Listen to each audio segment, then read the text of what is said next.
All right, joining us, four-time flyweight, junior flyweight, boxing champ, Brian Viloria, who's on a stacked card, September 9th, but we'll get into that in just a little bit. How are you doing, Brian? Doing great, Mike. Just doing my thing. Hopefully September 9th comes here really quick because everybody's excited for it, especially me, and I can't wait for it. Yeah, we'll definitely get into the fight aspect of everything, but let's dive into this real quick. I know you're a Lakers fan, just like me.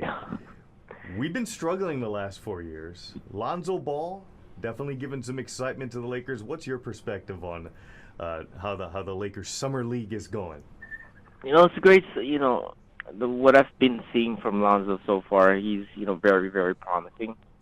It's still summer league. I don't really want to look too much into it, but they're at the finals of the championship tonight, going up against who is it? Portland, I believe. Yeah, Portland. There we go. And it's very promising. All the pieces that they're bringing in together. KCP joining the group. I was really hyped up about the Brook Lopez trade. It's one of the best, I think, top 3, top 4 centers out there in the league, and Lakers are looking great. Magic and Pelinka has done a great off-season shakeup, and I'm really excited for the season to start. There's this Mayweather-McGregor fight that's obviously getting all the rounds during a slow summer period. From a boxer's perspective, is this fight bad for boxing? What do you think? You know what? I think, for me, it's a big circus.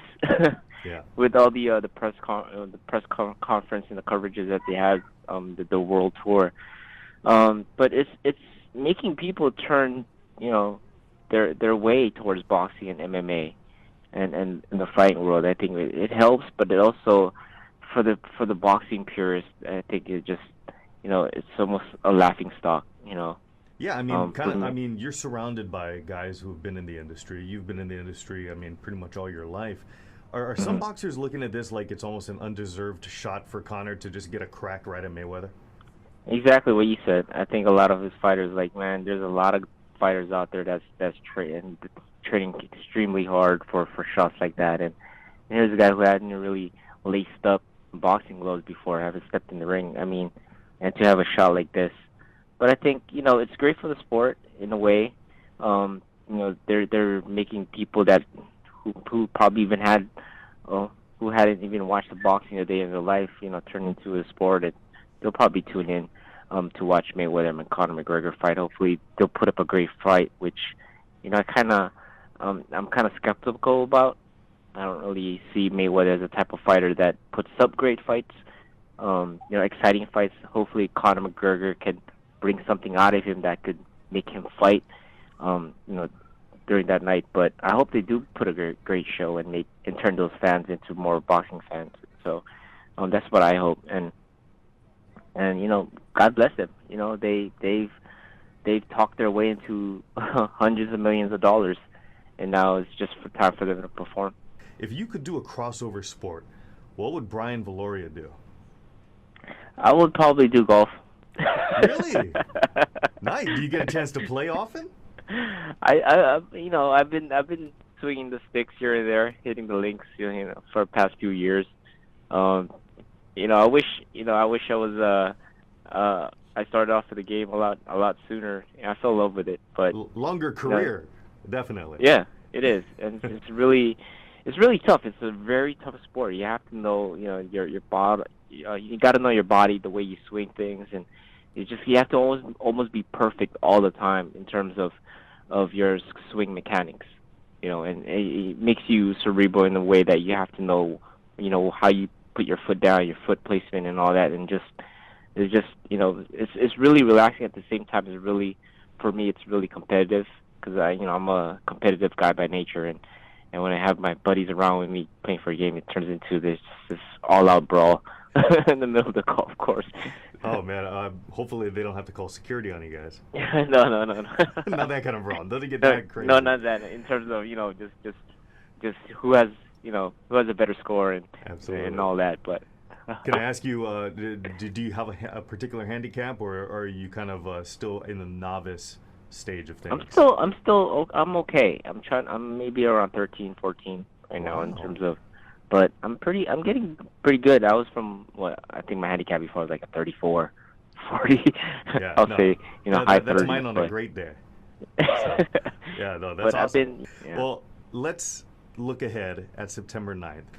A stacked card as a boxing fan. Other than what your fight matchup, which we'll get into that in a second, what fight are you eager to watch?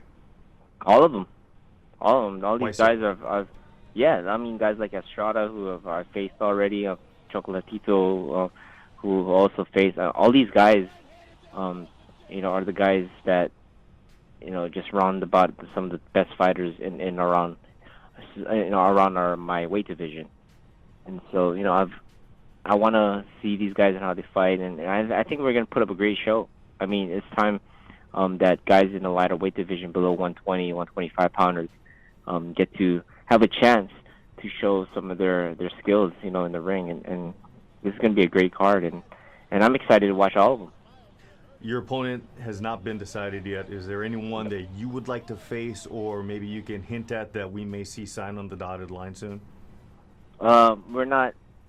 There's a couple of names that I threw out there. They're still trying to look around and see, who will be a right opponent for me that night, and not particularly any names that they came up to me with, but we'll soon get that in the next few days. You're fighting in the bantamweight division, correct? Mm-hmm. That's a little higher than your previous fights. What motivated you to step up to the bantamweight side?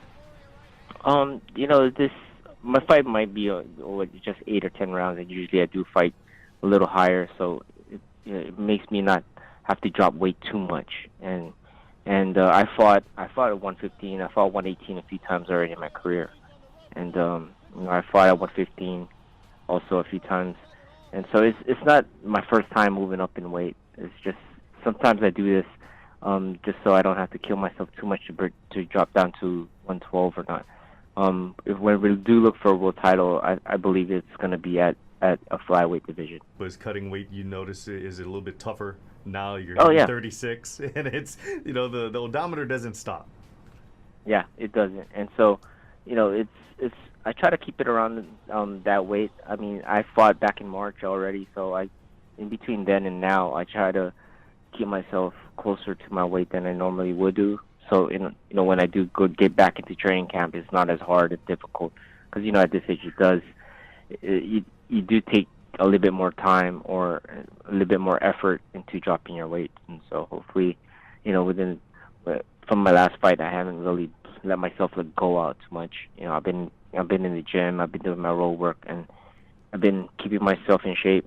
So, for the most part, when they tell me that, okay, you're going to be fighting on this date, I won't have to kill myself, to drop as much weight as I did.